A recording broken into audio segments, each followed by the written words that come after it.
man so feared that when he died, his own corpse reportedly exploded at his funeral. Yet his decisions still shape your language today. Imagine a stormy dawn on the English cliffs, waves smashing violently against the rocks, the wind carrying whispers of an impending invasion. Across the Channel, the Norman coast lies under heavy clouds, a land of ambition, violence, and power. This is the world that forged William, a boy who would survive betrayals, assassins, and exile to become one of Europe's most feared rulers. So how did a boy with zero legitimacy, constantly under threat, survive long enough to seize power? England's throne lay empty after King Edward's death, and Europe watched. Some say Edward promised William the crown, others claim William invented the story. Either way, the claim would ignite war, redraw borders, and decide the fate of millions. Normandy had produced warriors, but no one predicted that this duke would become a king whose influence would echo for centuries. William was born into fire, literally and figuratively. Assassins lurked in corridors, neighbors plotted his death, and loyalty was a fragile commodity. Chroniclers describe him hiding in barns, behind church altars, or in peasants' homes, while enemies hunted him. He witnessed the murder of those closest to him. One guardian's death left an indelible scar, shaping the ruthless resolve that would define his reign. And the first attempt on his life came far sooner than anyone expected, setting in motion a journey that would cross stormy seas, topple kings, and reshape a nation. Assassins lurked in every shadow. Young William was no stranger to danger. He was whisked through candlelit corridors, armored guards shielding him from unseen threats. Every door, every hallway could conceal death. On more than one occasion, he fled under cover of night, riding across forests and rivers while enemies pursued relentlessly. Chroniclers even describe him hiding behind church altars, barns, or in peasant homes. Each escape reinforced his cunning, his ruthlessness, and his survival instinct, traits that would later make him a conqueror feared across Europe. Normandy was a crucible of violence. William witnessed the brutality of his world firsthand. Loyal allies were struck down without warning. One guardian's murder in front of him left a lasting scar, shaping the man he would become. Villages burned, and the sky glowed red with destruction, a constant reminder that life and death were decided by power alone. In this environment, William learned to be both strategic and ruthless, understanding that fear and loyalty were tools to be wielded. The boy who survived ambushes now became a young man capable of terrifying, calculated actions. William's survival had hardened him, and now he began to seize control. At dawn, he trained relentlessly with the sword, each strike a lesson in precision, discipline, and resolve. Normandy was fractured, rebellious nobles testing his authority at every turn. But William was not just a fighter, he was a strategist. Knights swore loyalty on bended knee, pledging themselves to a leader who had already survived what few could. In one decisive raid, he personally dragged a rebellious noble from a church, defying sanctuary laws and shocking all witnesses. Normandy began to bend to his will, one castle, one allegiance at a time. The boy who had fled for his life was now becoming a duke, feared across the region. William's influence spread beyond the battlefield. Messengers raced toward the French court, delivering word of his victories and the shifting alliances across Normandy.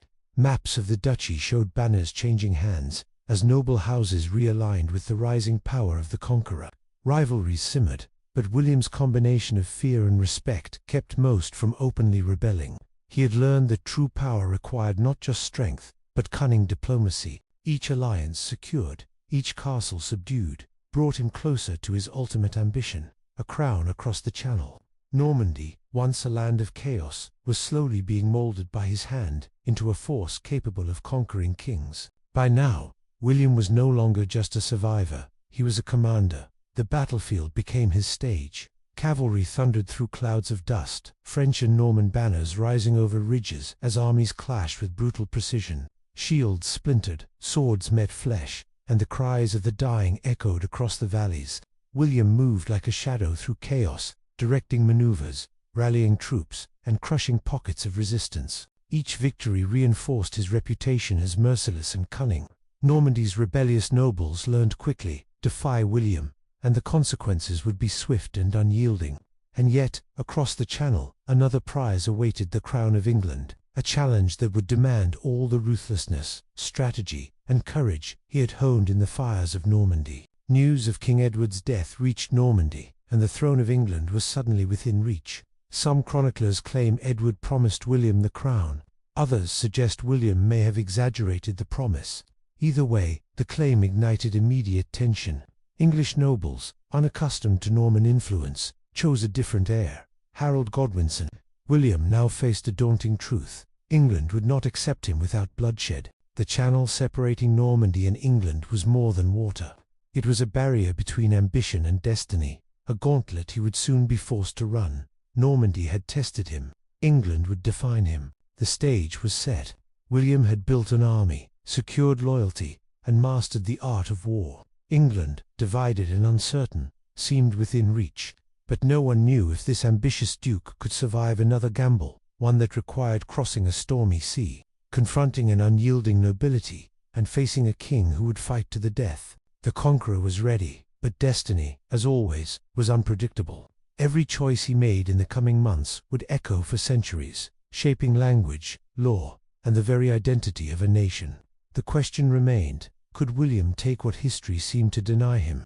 The answer would come at Hastings, and the world would never be the same. As the 1060s opened, England's royal court drifted into uncertainty. King Edward the Confessor, elderly, childless, and increasingly withdrawn, leaned heavily on the powerful Godwin family, a dynasty whose influence often overshadowed the king himself.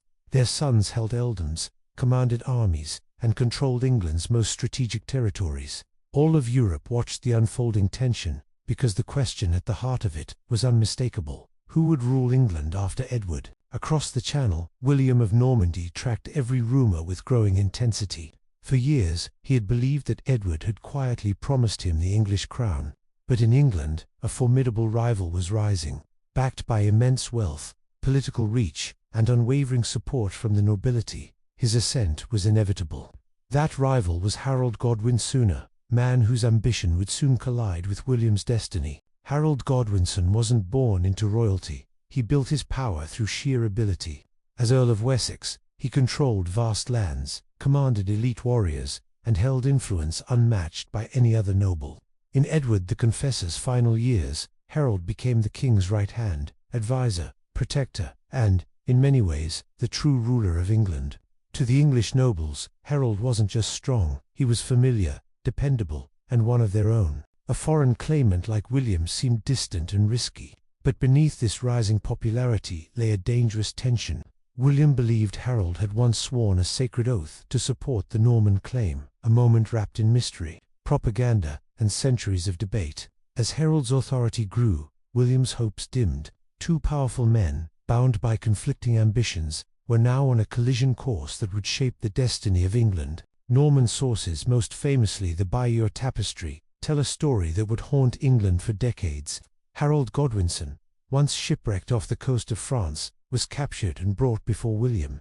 In a solemn grand ceremony, he allegedly swore a sacred oath to uphold William's claim to the English throne. To break such a vow wasn't merely dishonorable. It was considered a sin that could invoke divine wrath. Yet English chronicles make no mention of this promise. Some historians suggest the Normans exaggerated or even invented the oath to justify the invasion to come.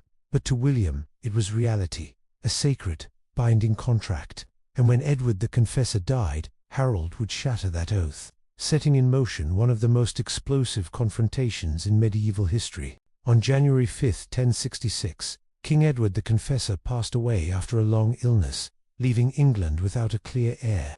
The moment everyone had feared for years had arrived, a kingdom teetering on the edge of uncertainty.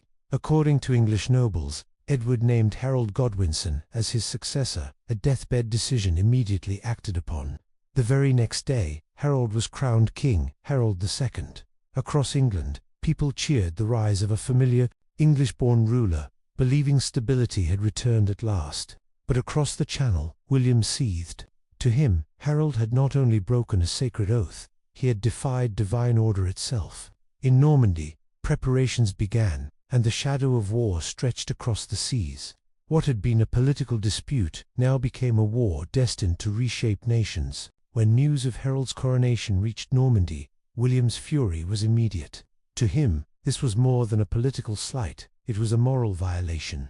Harold had broken a sacred oath and stolen what William believed was his rightful inheritance. He summoned his closest advisors.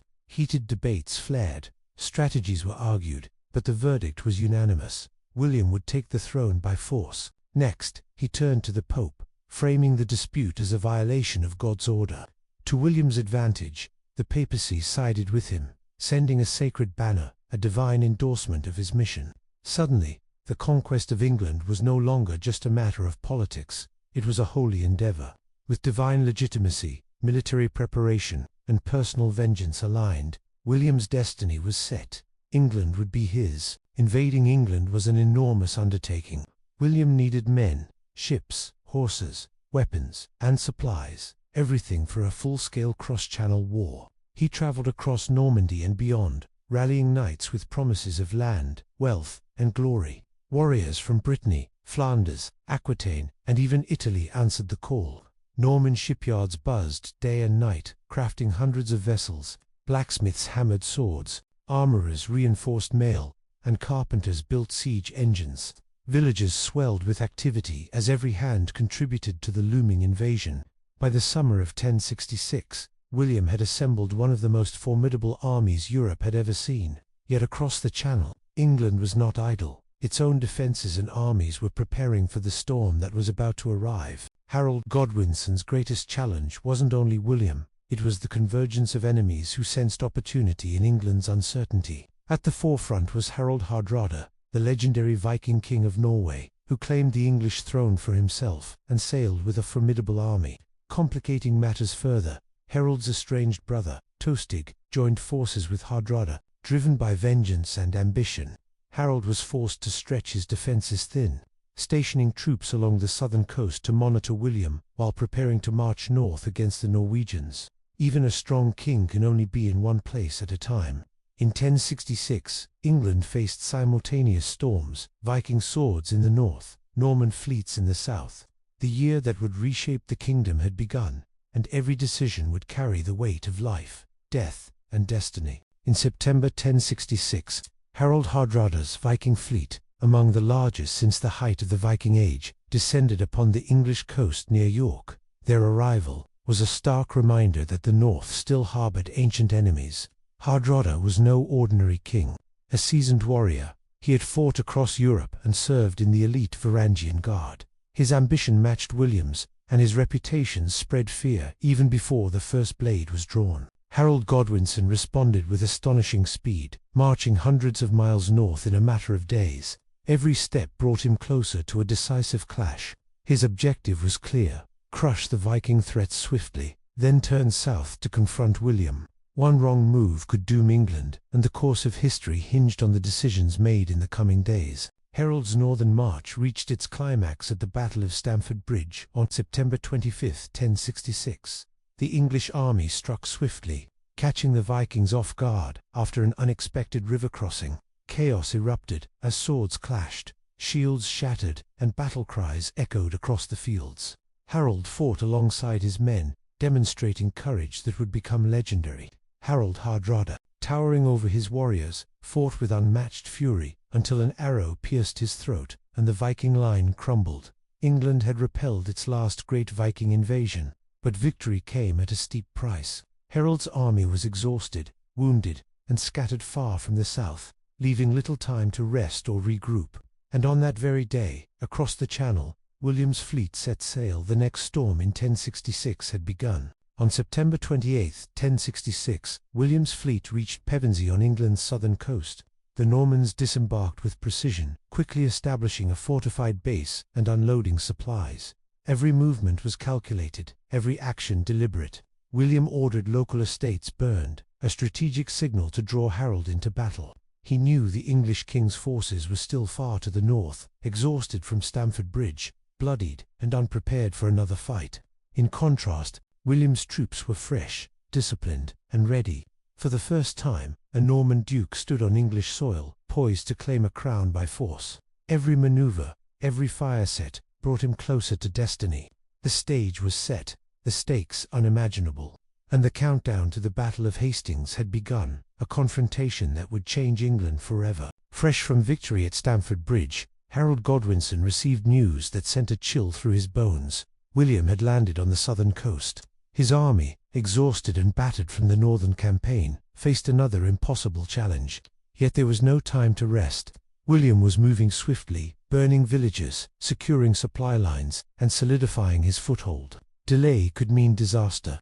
Harold made a grueling decision: march his weary troops over 250 miles back toward London, gathering reinforcements along the way, local furred militias, surviving thanes and fresh volunteers. Morale was fragile. Some urged caution, others demanded immediate action. Harold chose speed, knowing that every mile brought him closer to destiny, and to a battle that would decide the fate of England. While Harold raced south, William methodically secured every advantage. Scouts patrolled the countryside, raiders disrupted potential supply lines, and messengers relayed orders with precision. He wanted Harold to arrive tired, hurried, and emotionally strained, exactly as he predicted. Norman soldiers worked tirelessly, establishing supply depots, digging defensive trenches, and training cavalry to strike decisively. William understood English tactics, shield walls, heavily footbound troops, and crafted a plan to exploit every weakness. His strategy was clear: use cavalry superiority, combined with deception, to shatter Harold's lines. Above the Sussex plains, Norman banners fluttered. William inspired his men with fiery speeches, promising land, glory, and divine favor. Confidence surged through the camp. Every detail, every maneuver, was designed to turn Harold's urgency into a fatal disadvantage. Victory was not just a hope, it was engineered. Harold arrived in London, to a city torn between pride and fear. Citizens celebrated their king's victory over the Vikings, but worried about the looming Norman threat. Harold wasted little time. He quickly gathered reinforcements, consulted with advisors, and coordinated with his brothers. Some nobles urged caution, advising him to wait for more troops.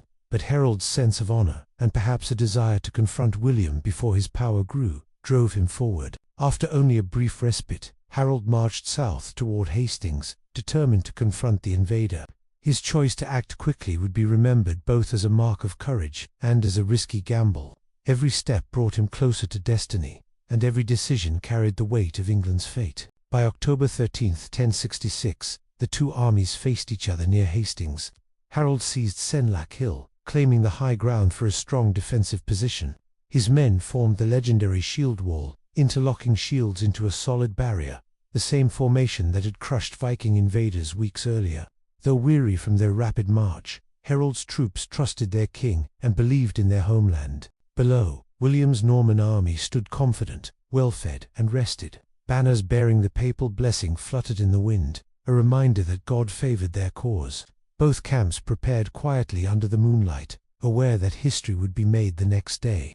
Tomorrow would not just decide a single battle, it would determine the fate of a kingdom, and perhaps the destiny of England itself. As dawn broke on October 14th, a cold mist blanketed the Sussex hills. The battlefield stirred, horses pawed the ground, shields clanged, and archers readied their bows. Harold's men huddled behind their shield wall, knowing discipline and unity were their only hope.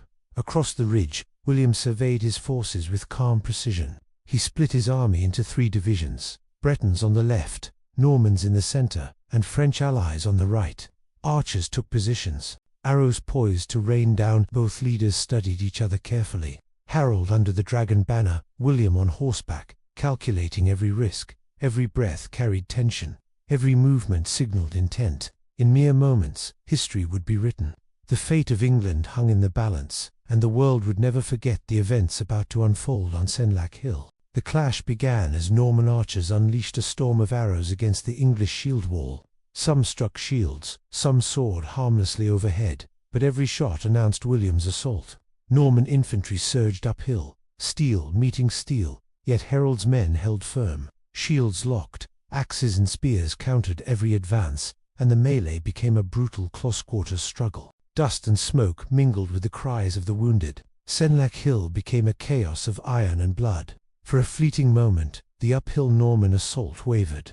William's eyes scanned the battlefield, calculating, adjusting, refusing to panic. Morale surged among the English ranks, proud that their legendary shield wall remained unbroken. But William's strategy was relentless, and the battle had only just begun. Every second counted, and the tide of history teetered on the edge of a blade. On the Norman left, Panic struck the Breton soldiers. Whispers ran through the ranks. William was dead. Fear overtook discipline, and the Bretons broke formation, tumbling downhill in disarray.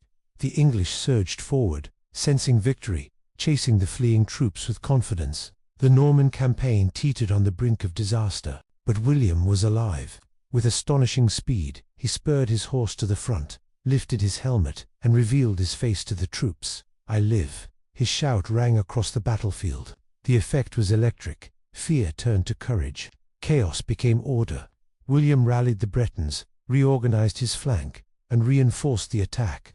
In that instant, he learned a critical lesson. The English could be manipulated, baited, and broken, if one had the nerve and cunning to seize the moment. As the English eagerly pursued the fleeing Bretons, William saw opportunity. He ordered feigned retreats, a daring tactic borrowed from steppe warriors, almost unknown in Western Europe. The Normans pretended to flee, drawing English warriors away from their shield wall. Discipline faltered. Spears and shields broke formation as men chased, hungry for glory. Then, with precision, Norman cavalry turned on their pursuers. Horses thundered, swords struck, and isolated English groups were crushed under relentless force. William repeated the maneuver again and again, each retreat and counterattack stretching the English line thinner, creating gaps where none had existed. What had seemed an unbreakable wall now splintered into vulnerable pockets. Slowly, inexorably, the battle tilted in William's favor. Every feigned flight was a lesson in psychology and strategy, and William's genius was writing itself across the fields of Centre. Despite collapses on the flanks, Harold's center held firm. His housecarls, the king's elite axe-wielders, fought with unmatched ferocity, cleaving through cavalry and smashing incoming shields. Harold himself stood at the heart of the line, refusing to yield an inch. Beside him, his brothers Gyrth and Leofwine defended the royal banner, their resolve inspiring the men around them. For hours, the English centre withstood wave after wave of Norman assaults, each attack repelled with grim determination. But beneath the surface, fatigue gnawed at the defenders. Spears drooped, shields cracked, and morale wavered as Norman tactics stretched the lines ever thinner. The unbreakable shield wall was beginning to fray, and across the battlefield, William readied the move that would decide England's fate. In the chaos of the final assault, Norman archers loosed another deadly volley, this time at a higher arc, raining arrows behind the English shield wall. One arrow, legend says, struck King Harold squarely in the eye. Accounts differ, but all agree. The English king was mortally wounded. As Harold fell, the defenders surrounding the royal banner faltered. Norman knights surged forward, cutting down the remaining loyalists. What had been a disciplined, desperate defense now dissolved into panic. Soldiers fled or surrendered, and the shield wall, once the symbol of English might, splintered entirely. William seized the moment, ordering his cavalry to sweep the field, solidifying the victory. The Battle of Hastings was over. England's fate had changed forever, and a new chapter in European history had begun. As the sun dipped low over Senlac Hill, the battlefield lay eerily silent, broken only by the groans of the wounded. Thousands of English warriors lay dead. The once mighty shield wall was now a carpet of spears, shields, and lifeless bodies. Survivors huddled in the shadows, fleeing or clutching loved ones, the human cost of conquest impossible to ignore. William surveyed the devastation with a commander's detachment, aware that victory had come at terrible cost. His troops had suffered, and night was approaching fast. Yet the Normans held the field, a clear sign of triumph. Harold, the last crowned Anglo-Saxon king of England, was dead. Still, William's mind raced ahead. England would not surrender easily, and every decision in the coming days would determine whether conquest became true rule. William did not rush toward London. He understood that the capital was well armed, restless, and potentially treacherous. Instead, he paused deliberately, regrouping his exhausted troops and planning the next phase of the conquest. His commanders warned that another major battle could unravel everything won at Hastings. William listened and acted prudently. He strengthened coastal fortifications, secured supply lines, and consolidated Norman control over southern England. News of Harold's death spread swiftly, sowing uncertainty. Some English nobles considered surrender, while others braced for resistance. William perceived the fractured state of the kingdom as an advantage. By moving methodically, seizing strategic towns, and projecting power, he could compel London to accept him as king. potentially without fighting another large-scale battle. Strategy, patience, and intimidation became as crucial as sword and shield in this decisive phase of the conquest. News of Hastings' defeat reached London before William arrived, and panic swept through the streets. City leaders, bishops, and nobles clashed fiercely. Should they resist or crown a new king? Many looked to Edgar Theling, the teenage grandson of Edmund Ironside, but he lacked experience and troops. Housecarls demanded immediate action, vowing to defend the capital. Outside the city walls, terrified refugees poured in from the south, speaking of an unstoppable Norman host approaching. Every hour of hesitation tightened William's grip on England. In council chambers and torch-lit streets, fear and resolve warred openly. The city teetered on a knife's edge. Each decision mattered. Each moment of delay could cost London everything. For the citizens and warriors alike, the fate of England hung by a thread, and the shadow of William's conquest loomed ever closer. William put his plan into motion. He didn't march straight for London. Instead, his forces swept through southern England, seizing ports, towns, and river crossings. Estates of resisting nobles were burned, their symbols of power reduced to ash. Fear spread quickly. Whispers of Norman invincibility traveled faster than the army itself. When William captured Winchester, England's treasury, more nobles surrendered, pledging fealty in hopes of mercy. Peaceful towns were spared, a calculated message that cooperation brought safety, defiance brought ruin. From London, leaders watched helplessly as southern England fell like dominoes, each surrender tightening William's grip. Citizens huddled behind walls, and fleeing nobles wondered if resistance was even possible. The king was coming, and the shadow of conquest loomed, swift, relentless, and unstoppable. By late autumn, William's forces executed a masterful encirclement. He did not storm London, he isolated it. Towns like Southwark and Berkhamsted fell one by one, cutting off reinforcements and supplies. Fear spread fast. Refugees told stories of disciplined Normans, relentless cavalry, and the futility of defiance. William's envoys carried a careful message. He did not wish to destroy England, only to claim his rightful crown. Pressure and diplomacy worked together, a weapon as sharp as any sword. Even the most steadfast defenders began to question whether resistance was worth the suffering. From the city walls, leaders watched nervously as the southern counties fell like dominoes. London teetered on the edge of surrender, every moment stretching the tension. The king's patience was deliberate, his conquest inevitable. William achieved a decisive victory without drawing a sword. Exhausted and cornered, English nobles, including Archbishop Stigand and several earls, rode to Berkhamsted to offer submission. They pledged loyalty, seeking to preserve their lands and influence. William accepted, quietly noting who submitted willingly and who had resisted. With their capitulation, London's fate was sealed. The capital, isolated and leaderless, could not hold. William promised safety, but only if the city acknowledged him as England's rightful king. Facing hunger, fear, and the inevitability of conquest, London's gates opened. The greatest prize was his. The Norman banners would soon fly over the heart of England, and William's calculated patience had brought victory without a single battle in the streets. William prepared for the most symbolic moment of his life, the coronation at Westminster Abbey. The city thrummed with tension. Londoners whispered fears of Norman rule, and every street was lined with vigilant guards. Inside the abbey, banners intertwined Norman and English symbols, signaling both authority and the hope of unity. Candlelight danced across William's robe and crown, illuminating the weight of power he now claimed. Every gesture, every oath taken, carried meaning beyond gold and jewels. In medieval politics, ceremony was authority made visible.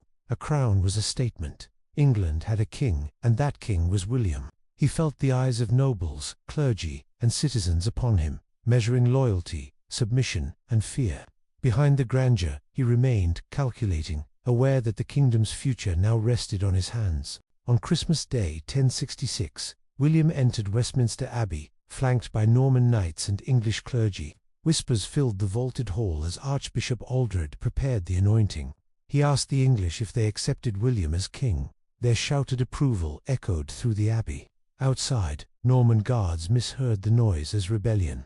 Panic erupted. Nearby houses ignited, smoke drifting inside, mingling with incense. Flames and crackling timbers cast flickering shadows across the sacred space. Amid the chaos, William remained calm, watching with measured authority. The ritual pressed on. He was anointed with holy oil, crowned, and proclaimed King William I of England. The moment symbolized both collision and uneasy fusion of Norman and English worlds.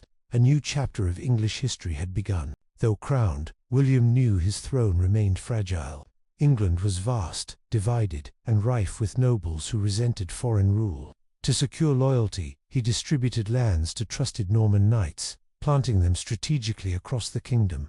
Castles sprang up swiftly, motte and bailey fortresses dominating hills and towns, asserting Norman authority. He balanced force with pragmatism. English customs persisted. Local laws remained when useful. William's vision was not to erase England, but to reshape it into a kingdom loyal to him. Achieving this demanded patience, diplomacy, and, when necessary, ruthless force. Every resisting lord reminded him that conquest was only the beginning. The clang of hammers, the murmur of wary villagers, and the distant smoke of uprisings marked the kingdom's transformation, a land bending, slowly and inexorably, to the will of its new king. Even after his coronation, unrest simmered beneath England's surface. In the north and west, nobles whispered of revolt, paying Norman taxes in public while secretly plotting rebellion. Rumors traveled from York to Exeter, spreading fear among loyalists and peasants alike. William sensed the wildfire of resistance and acted decisively. Patrols increased, spies reported under cover of night, and armies were readied. The calm after Christmas Day was fragile, a thin veneer over simmering fury. His conquest was far from complete. Over the following years, uprisings would flare with deadly intensity. William's response would be swift, merciless, and unforgettable. A ruler consolidating power through strategy, vigilance, and calculated force. William's coronation did not end his struggle for England. It marked the start of a decade defined by rebellion, vengeance, and some of medieval Europe's most brutal campaigns. He demanded absolute order. Any challenge was not just political treason, but an affront to his divine right. Resistance came not from scattered peasants, but from powerful nobles, defiant towns, and entire regions. These uprisings were desperate attempts to preserve the old Anglo-Saxon world. William, however, was determined to bury it permanently. Castles, taxes, and merciless campaigns enforced his rule. This chapter explores the revolts that shook England to its core, and the ruthless methods William used to transform chaos into obedience. In 1068, just 2 years after Hastings, Exeter erupted in rebellion. The city's proud Anglo-Saxon elite resisted William's heavy taxes and rejected Norman authority outright. When he demanded hostages, Exeter sealed its gates and braced for defiance. William acted swiftly, marching his army with remarkable speed. 18 days later, the city surrendered, not from famine, but from sheer intimidation. Siege engines battered the walls, and the sight of collapsing defenses compelled a rapid capitulation. William spared Exeter from destruction, yet immediately ordered a massive castle built within its walls. The message was unmistakable. Defiance would be met, not with negotiation, but with overwhelming force. The age of Norman dominance had begun. Exeter was only the beginning. Across the Midlands and into Northumbria, resistance to Norman rule flared. Long-established English families saw their lands seized and given to Norman lords. William's governors imposed foreign customs, harsh laws, and brutal punishments, fueling resentment. Northumbria, fiercely independent with Viking heritage, became the epicenter of rebellion. Nobles refused to acknowledge Norman appointees, towns burned, and ambushes against officials became routine. William understood that piecemeal victories wouldn't secure England. The northern rebellion had to be crushed completely. The terrain was unforgiving. Rugged hills, dense forests, and scattered settlements challenged even seasoned troops. Yet William's resolve was absolute. He began planning a decisive campaign to break the North's will, send a clear message across England, and ensure that no one could defy Norman authority again. By 1069, Northumbria erupted into full-scale rebellion. The immediate spark was the murder of Robert de Comines, William's newly appointed earl, who was slain along with hundreds of Norman followers in a violent uprising at Durham. Rebels torched Norman settlements and rallied local support, emboldened by outrage and centuries of tradition. Soon, Viking forces from Denmark sailed up the Humber, joining the revolt and compounding the threat. York, the region's largest city, became the rebels' stronghold. As Norman castles fell and smoke rose above the city, William's fury ignited. This was no minor insurrection. It threatened to undo years of conquest. William resolved that his response would be decisive and ruthless, a campaign designed to crush rebellion and instill fear across northern England. William rode north with relentless speed, covering distances that astonished both allies and enemies. Upon reaching York, he crushed the rebels decisively, reclaiming the city with overwhelming force. Yet even victory was not enough. William believed that northern rebellion had to be eradicated at its source, not merely defeated. Thus began the infamous harrying of the North. From late 1069 into 1070, Norman forces systematically burned villages, destroyed crops, slaughtered livestock, and poisoned fields.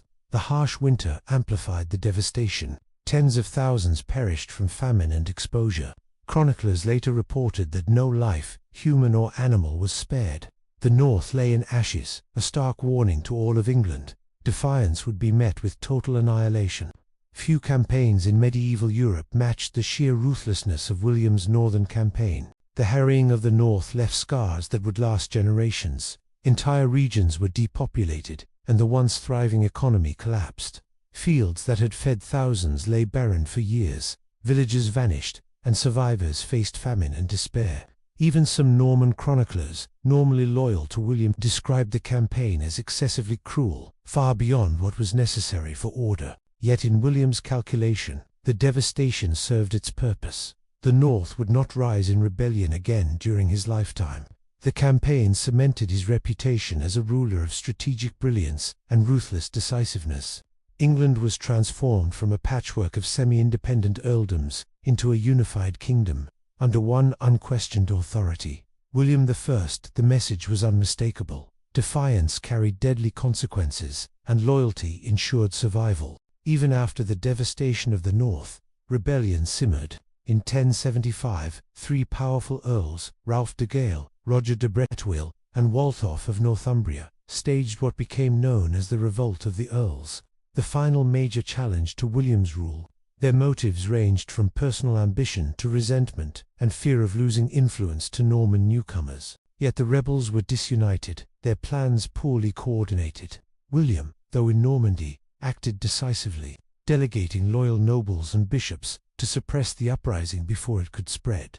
Ralph fled to Brittany, Roger was imprisoned for life, and Waltheof, the only English-born earl involved, was executed, sending shockwaves through the Anglo-Saxon nobility. With the revolt extinguished, William's control over England was absolute. No organized opposition remained to challenge his authority. With rebellions crushed, William turned from conquest to consolidation. He commissioned an unprecedented network of castles, over 500 during his reign, strategically placed to control every region. Norman lords supplanted much of the Anglo-Saxon nobility, forming an aristocracy fiercely loyal to the crown. Feudal obligations were strictly enforced. Every landholder owed military service and allegiance directly to William. Towns evolved into administrative centers, while major cathedrals were rebuilt in the imposing Romanesque style, signaling Norman authority and cultural dominance. These measures reshaped England's social, political, and cultural identity. The Anglo-Saxon era had ended. In its place arose a transformed kingdom, Norman England, bound by castles, loyalty, and a new order that would endure for generations. Amid the devastation of conquest, a remarkable transformation quietly took root. Norman and English cultures began to merge. The Anglo-Saxon language absorbed Norman French vocabulary, gradually evolving into what would become Middle English. Legal systems blended, combining ancient English customs with Norman administrative practices. Daily life and material culture transformed as well. Wooden halls gave way to stone castles. New architectural styles reshaped towns, and French cuisine and courtly customs took hold.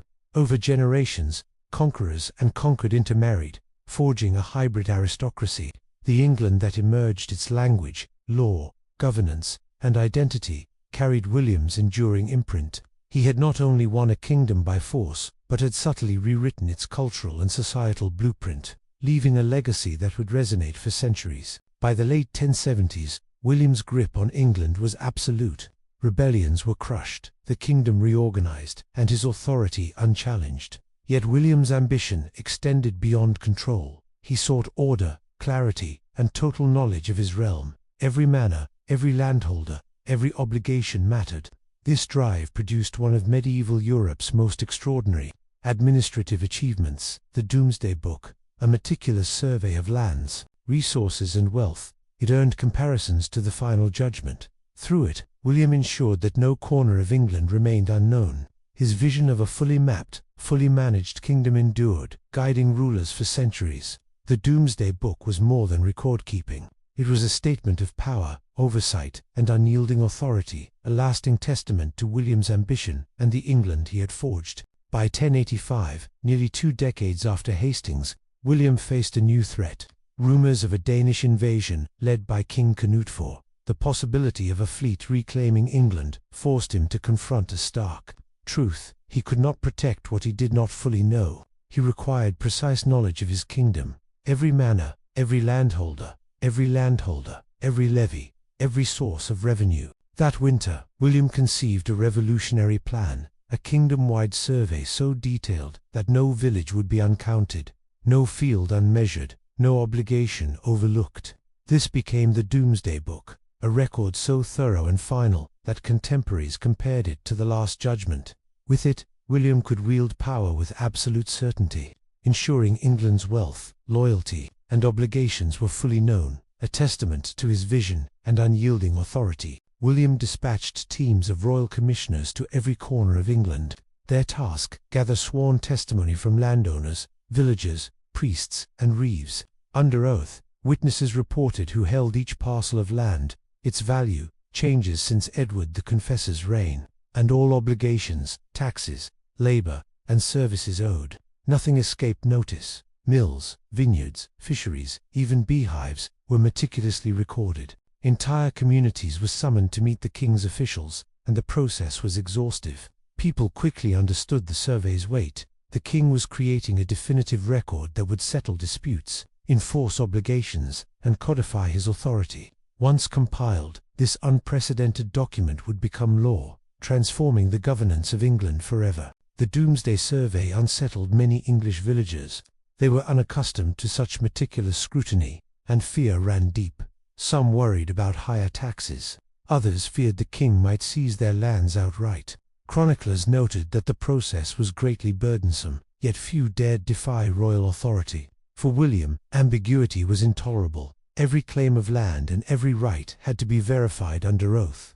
Despite the hardship, the survey brought unexpected clarity. Disputes over property could now be settled with official, authoritative records. Slowly, the English people, whether willingly or grudgingly, were drawn into a centralized, organized kingdom. William's reach extended into every village and manor, establishing a system of governance that blended authority, accountability, and unflinching control. England was no longer a patchwork of semi-independent communities. It had become a state under one king. By 1086, William's monumental survey was complete. The results were painstakingly compiled into 2 volumes, the Great Domesday Book and the Little Domesday Book. Together, they recorded over 13,000 settlements and documented hundreds of thousands of people, their lands, resources, and obligations. No ruler in Western Europe had ever undertaken such a thorough accounting of an entire kingdom. For William, the Domesday Book was more than a record. It was a tool of authority, a reference for taxation, legal disputes, and governance. To the English people, its judgments were absolute, as binding as law itself. Nearly 1,000 years later, the Domesday Book survives almost entirely intact, a lasting testament to William's administrative genius and his relentless drive to map, control, and organize England. By the mid-1080s, William had evolved from the warrior duke who seized England in 1066 into a disciplined, calculating monarch. He balanced fear with order, reshaping the aristocracy, standardizing taxation, and forging a direct connection between the throne and local governance. Yet he remained deeply cautious, trusting few and watching constantly for betrayal. Habits forged in his violent, uncertain childhood, William traveled tirelessly between England and Normandy, ensuring neither realm descended into chaos. Chroniclers recorded his harshness, but also his effectiveness. He could be ruthless, even cruel, yet his rule brought stability to a kingdom that had endured decades of turmoil. By the end of his reign, England was unified in ways it never had been, a lasting legacy of both conquest and governance. As William aged, tensions flared within his family. His eldest son, Robert Curthose, felt marginalized, believing his father favored his younger siblings. Robert demanded real authority, not mere promises, and the father-son relationship devolved from disputes into outright hostility. Eventually, Robert led a rebellion, drawing support from dissatisfied Norman nobles. The idea of a son challenging his legendary father shocked contemporaries across Europe. William responded swiftly, crushing the uprising with decisive force, yet the victory carried a heavy personal cost. Chroniclers portray William as both enraged and heartbroken. Loyalty had always been sacred to him, and betrayal by his own blood cut deeper than any battlefield defeat. Even as his authority endured, the rift with Robert left a shadow over the Duke-turned-king's final years. By the late 1080s, William had visibly aged, his body heavier, his movements slower, weighed down by decades of wounds and campaigns. Yet his mind remained razor-sharp. He traveled tirelessly across England and Normandy, issuing decrees, overseeing justice, and settling disputes. The fiery young duke, who once outran assassins, now bore the full weight of time. Yet he refused to relinquish responsibility. William believed a king must govern until his final breath. Even in frailty, he enforced laws, mediated feuds, and maintained authority with the same relentless intensity that had defined his conquests. Fate, however, was drawing near. A final, unexpected campaign would mark the abrupt end of a life that had reshaped nations and forged a legacy resonating for centuries. In 1087, William launched a campaign against King Philip I of France, provoked by Philip's insult, calling him a monk grown fat. Furious, William led his forces into the French Vexin, determined to assert his dominance. During the assault on Mantes, disaster struck. His horse stumbled amidst burning rubble, and the saddle slammed violently into his midsection, inflicting severe internal injuries. At first, William tried to continue, but the pain became unbearable. He was carried to Rouen, surrounded by doctors and priests, yet his condition worsened quickly. The conqueror, who had survived assassins, rebellions, and decades of relentless warfare, was felled by a single, accidental blow. Even the mightiest of kings could succumb to fate's cruel caprice. Realizing his injuries were mortal, William sought peace with God and moved to settle his earthly affairs. He confessed sins, including the brutal harrying of the north, though chroniclers debate the depth of his remorse. He divided his realms, Normandy to his eldest son, Robert Curthose, and England to his second, William Rufus. Charitable gifts were commanded for the poor and churches he had wronged.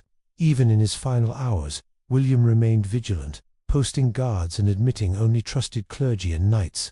Early in September 1087, William the Conqueror drew his last breath. Silence fell over Rouen.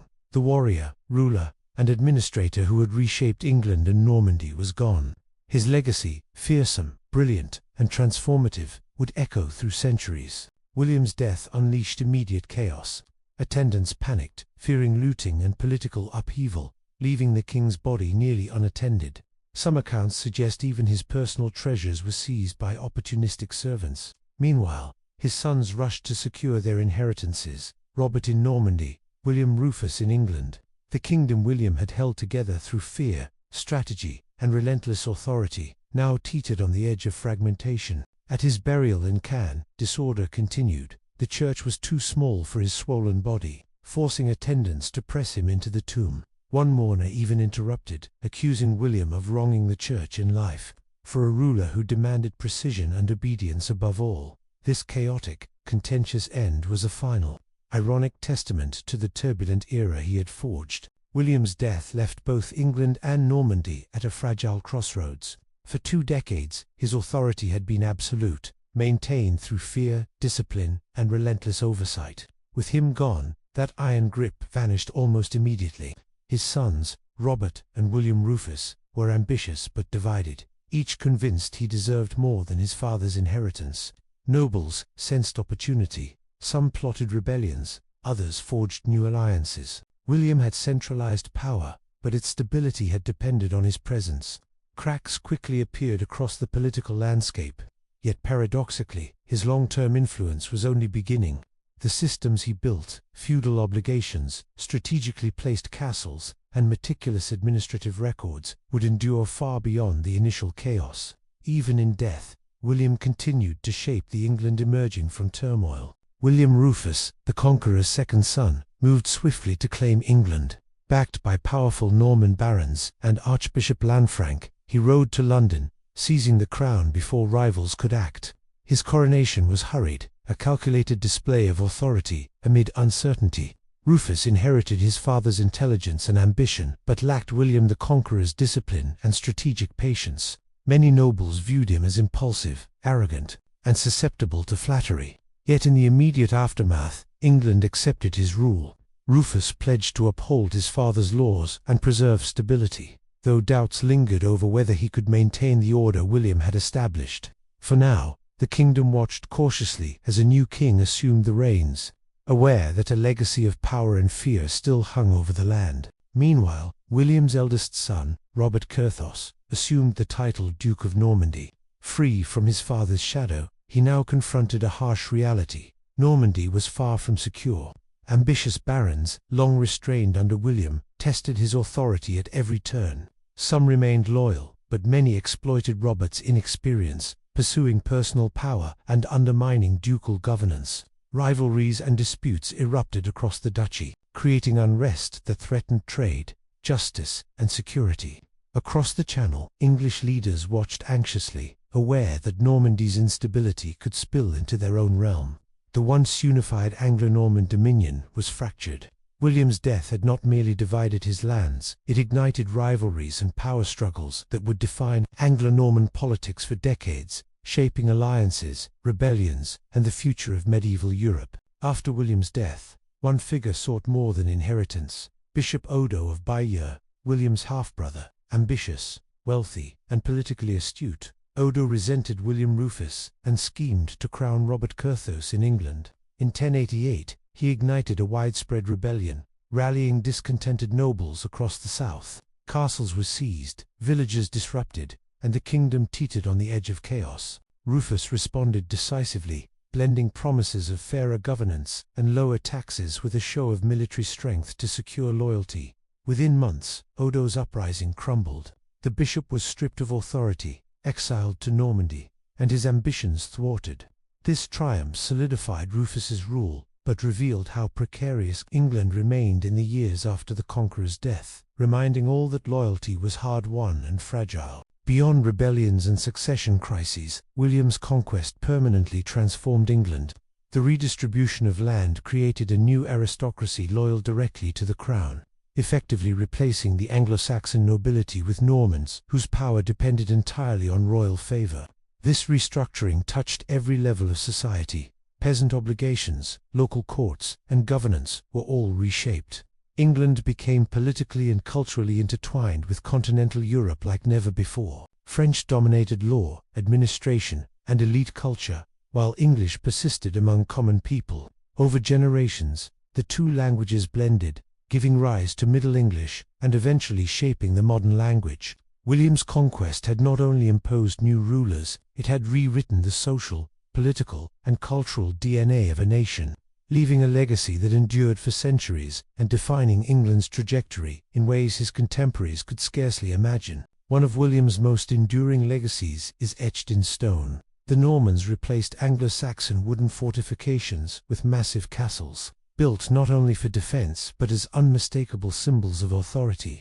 The Tower of London, begun shortly after the conquest, became the ultimate emblem of Norman power. Beyond fortifications, William reshaped ecclesiastical architecture. Cathedrals rose in the grand Romanesque style. Thick walls, rounded arches, and soaring naves conveyed both spiritual and political strength. These structures were statements as much as places of worship, signaling dominance to all who approached. England's medieval skyline was forever transformed. Centuries later, these stone monuments still stand, tangible reminders of William's ambition and the cultural shift his conquest imposed. Through castles and cathedrals alike, the conquest's legacy remains visible, solid, and unyielding. Before William, England's kings reigned, but local earls held most of the real power. William changed that forever. He established a strict feudal hierarchy, binding every landholder, from baron to minor knight, directly to the crown. Royal sheriffs were stationed in every county to enforce laws, collect taxes, oversee courts, and maintain order. The Domesday Book provided an unprecedented foundation, cataloguing land, wealth, and obligations so the king could govern with clarity and authority. These reforms didn't just consolidate William's rule, they created a durable framework for governance that outlasted the Normans. Later monarchs, including Henry II, built upon this foundation, developing sophisticated legal and administrative systems. William's innovations marked the birth of a centralized English state, one of medieval Europe's most organized and enduring governments. William also transformed the English Church. Many Anglo-Saxon bishops were replaced with Norman clergy, aligning the Church with continental practices. Councils became disciplined, monasteries reorganized, and moral reforms strictly enforced, creating a more structured ecclesiastical system. Yet William maintained tight royal control. No papal letters could be issued without his approval, and the Pope's influence in English affairs was deliberately limited. This careful balance of respect and authority set England apart from other European kingdoms, establishing a precedent for crown-church relations. While cooperation existed, the king's authority always prevailed. William's reforms ensured that the English Church served both spiritual and political purposes, reinforcing his vision of a kingdom where religious influence complemented, but never overruled royal power. The Normans introduced military innovations that reshaped England and medieval warfare. Heavy cavalry became the cornerstone of battle. Armored knights on powerful horses struck with devastating force, as at Hastings.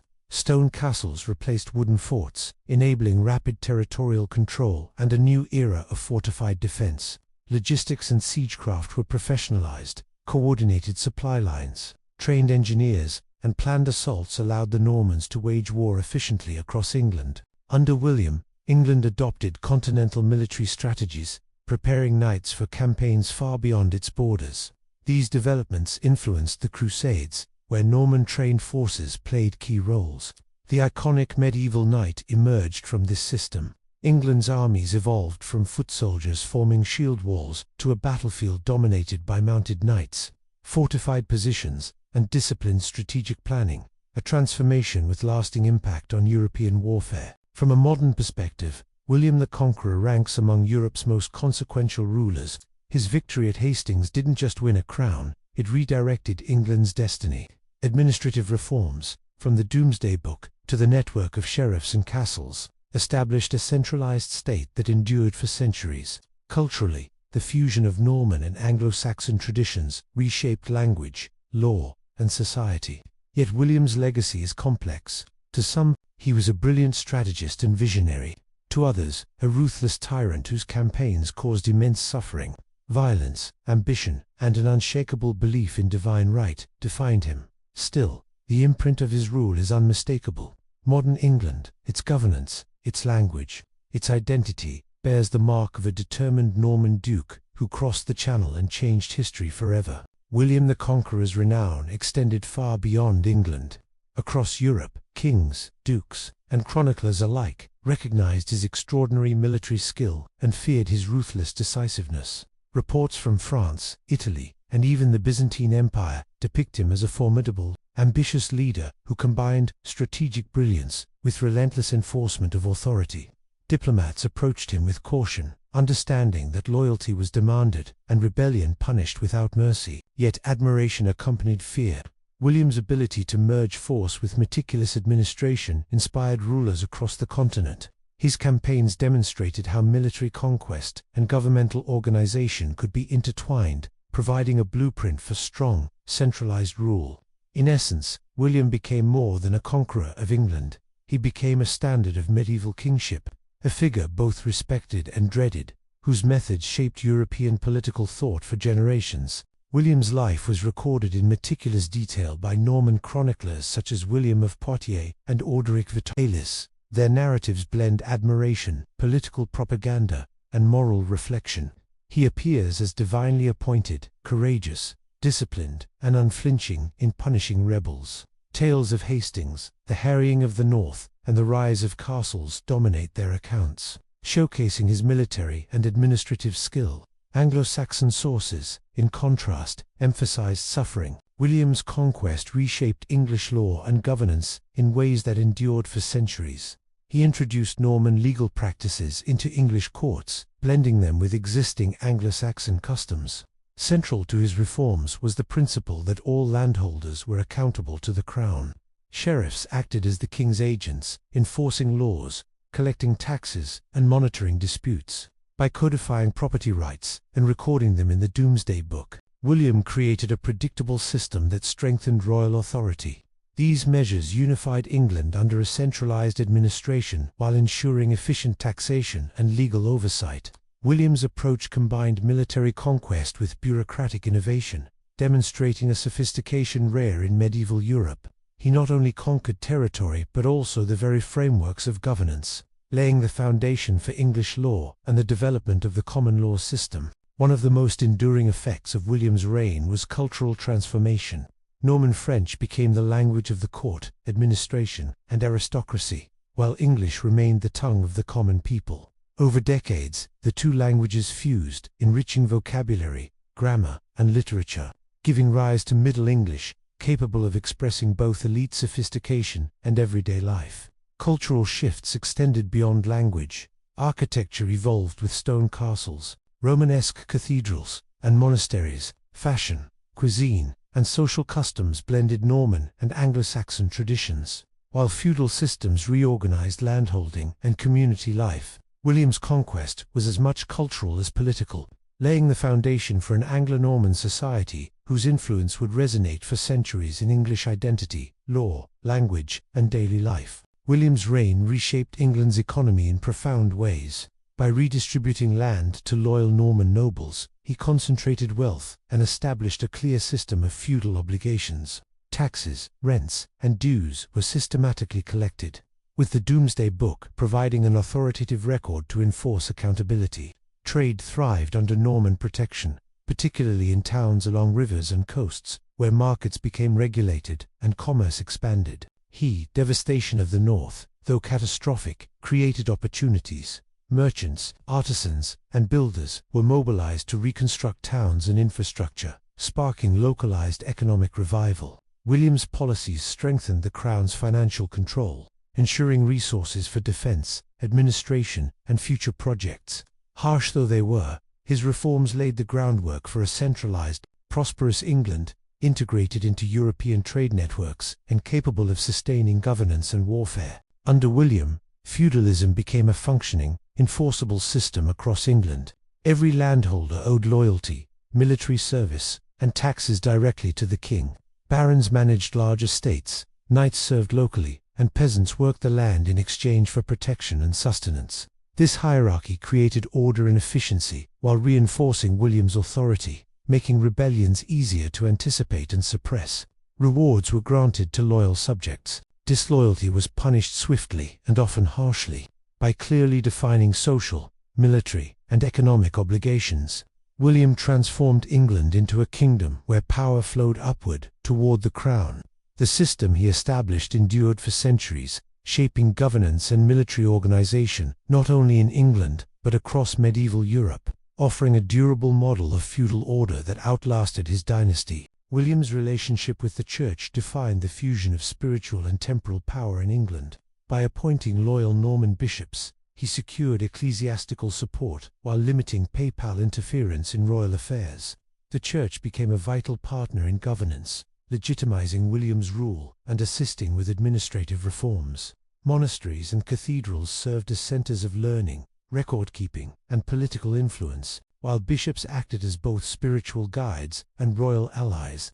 This alliance allowed William to enforce moral oversight, aligning society with both divine and kingly expectations. The intertwining of religious and royal authority established a model that future English monarchs would emulate, balancing spiritual legitimacy with secular control, a framework that shaped politics, law, and societal norms for generations. Beyond castles and knights, William introduced military innovations that transformed warfare. He coordinated infantry and cavalry with precision, understanding that strategy and preparation mattered as much as courage. Logistics, supply lines, and reconnaissance became central to campaign planning, allowing armies to operate efficiently across long distances. Norman engineers brought advanced siege techniques, trebuchets, battering rams, and scaling ladders, enabling William to conduct prolonged sieges with lethal effectiveness, as seen at Exeter and York. His approach emphasized discipline, foresight, and adaptability, proving that battlefield success relied on organization as much as brute force. These methods influenced not only England's military, but also continental Europe, leaving a lasting legacy of professionalized armies, structured campaigns, and strategic thinking that would shape medieval warfare for generations. Centuries after his death, William the Conqueror remains a figure of fascination. Historians debate his morality, leadership, and the consequences of his reign, while artists, filmmakers, and writers portray him as both visionary and tyrant, reflecting the duality of his legacy. Across England, his mark is unmistakable, from stone castles and soaring cathedrals to language, legal traditions, and administrative systems. Normandy recalls him as a transformative duke whose ambition reshaped the region's destiny. His life, filled with battles, intrigue, and political genius, continues to inspire retellings and adaptations. Beneath myth and legend lies historical truth. William reshaped a nation through force, intellect, and administration.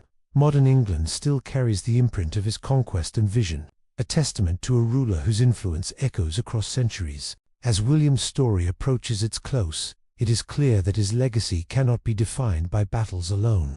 William the Conqueror was a complex ruler, part visionary, part tyrant, part meticulous administrator. He built systems that outlasted his life, reshaped English society, and left a mark still debated centuries later. His life shows that conquest extends beyond the battlefield. It is cultural, economic, political, and deeply personal. To grasp William's influence, one must consider the full spectrum of his actions, from the chaos of warfare to the quiet precision of record-keeping, from the ruthless suppression of rebellion to the creation of enduring institutions. In the final segment, we will reflect on his ultimate impact, historical significance, and the ways his vision continues to shape the modern world. With William's death, his empire was divided between his sons. William Rufus inherited England, while Robert Curthose took Normandy. This separation had profound consequences. England remained relatively stable under Rufus's assertive, if sometimes impulsive, rule, but Normandy struggled under Robert's indecisive leadership. Rivalries between the brothers fueled political intrigue, rebellions, and even open conflict. The unified Anglo-Norman realm that William had meticulously forged unraveled almost immediately, exposing the fragility of an empire held together by one man's authority. Yet the division also reshaped the political landscape. England and Normandy developed distinct identities while remaining linked through family ties, commerce, and military obligations. The seeds of future Anglo-French rivalries were sown, and William's influence persisted indirectly, shaping governance, diplomacy, and cross-channel power struggles for generations to come. One of William's darkest legacies, the harrying of the North, cast a long shadow over England long after his death. In 1069 to 1070, he devastated villages, destroyed crops, and killed thousands to quash rebellion. The immediate consequences were catastrophic, but the psychological and cultural scars endured for generations. Entire communities were depopulated or displaced, and famine lingered in the northern counties for decades. Chroniclers recorded the suffering, ensuring that William's brutality became part of northern England's collective memory. Even as towns and farmland were gradually rebuilt, the harrying remained a stark warning: defy the crown, and punishment could be absolute. It exemplifies William's dual nature, ruthless yet strategic, willing to inflict extreme suffering to secure lasting control over his kingdom. Perhaps the most enduring symbol of William's reign is the Tower of London. Built soon after 1066, it was more than a fortress. It was a deliberate assertion of Norman authority over London and all of England. Its location controlled rivers, trade routes, and population centers, blending strategic insight with military might. Beyond defense, the tower became a royal residence, treasury, and prison, a versatile instrument of power projecting influence across generations. Its massive walls and formidable presence conveyed dominance without a single battle fought. As both symbol and tool, the tower reflects William's vision: conquest reinforced through planning, architecture, and psychological authority. Today, it endures as a monument to his political acumen, reminding the world that the legacy of a ruler is measured not only in victories, but in the structures and systems he leaves behind. William died in September 1087 from injuries sustained during his campaign in France. His body was transported to Caen, Normandy, and interred in the Abbey of Saint-Étienne, a site he had founded. Chroniclers describe his tomb as grand and imposing, reflecting the scope of his life. Yet it also hinted at the chaos of his final days, a reminder that even the mightiest ruler is mortal. The burial reinforced William's symbolic presence in Normandy, while England passed to his son, William Rufus. Pilgrims, nobles, and chroniclers would visit the abbey for generations, preserving both his memory and legend. With his death, a chapter of conquest, administration, and transformation closed, cementing William's place as one of medieval Europe's most formidable and influential leaders. William's reign fundamentally reshaped the English monarchy. By centralizing governance, enforcing feudal loyalty, and creating clear hierarchies, he set operational standards for future kings.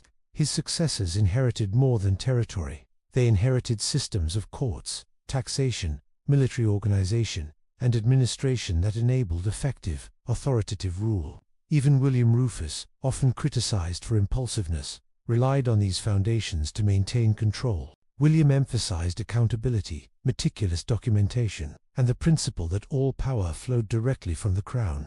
These reforms strengthened the monarchy far beyond previous precedent. The conqueror's influence extended across generations, shaping the Plantagenet era, informing the development of the Magna Carta, and leaving an enduring blueprint for English governance that echoed through centuries of kingship. Beyond politics and warfare, William left a profound cultural legacy. The fusion of Norman and Anglo-Saxon traditions created a society rich in language, art, and architecture. Nobles spoke Norman French, while commoners continued speaking English, and over decades, these languages merged into Middle English. Across the land, Romanesque cathedrals rose alongside Norman castles, symbols of spiritual authority and military power. Courtly rituals, illuminated manuscripts, and administrative records reflected this blending of cultures. While legal systems combined Norman methods with English customs, William's conquest was more than a military victory. It was a transformative cultural moment. England emerged not only politically unified, but also enriched with a new, enduring Anglo-Norman identity that shaped literature, governance, and society for generations. William's character was complex and multifaceted. Ambition and a relentless drive for order defined him, while fear and loyalty shaped his governance. Chroniclers portray a ruler both brilliant and terrifying, capable of extraordinary generosity, yet equally capable of ruthless brutality. His life embodies the dual nature of conquest. Great victories shadowed by moral ambiguity. William survived assassination attempts, rebellions, and courtly intrigue, yet personal flaws, stubbornness, suspicion, and an obsession with loyalty reveal a human side often hidden behind legend. He was a product of his era, violent, strategic, and uncompromising. Understanding William requires acknowledging both his monumental achievements and his darker impulses. Through this lens, he emerges as a figure whose decisions irrevocably shaped the trajectory of England and Europe for centuries. William's legacy endures across centuries. He reshaped England's political landscape, imposed feudal structures, transformed the language, and erected monumental architecture. His influence reached beyond England, affecting law, governance, warfare, and culture throughout Europe. Scholars, monarchs, and historians continue to debate his methods and motives, highlighting the complexity of his reign.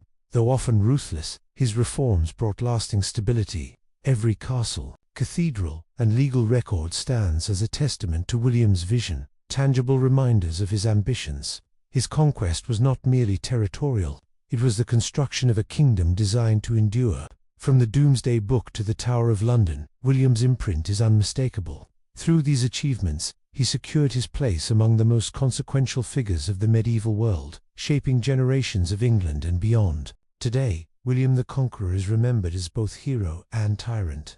Popular culture celebrates his military victories, while historians examine his administrative reforms, legal innovations, and cultural influence. Statues, films, books, and documentaries portray him as a figure larger than life, ambitious, strategic, and often ruthless.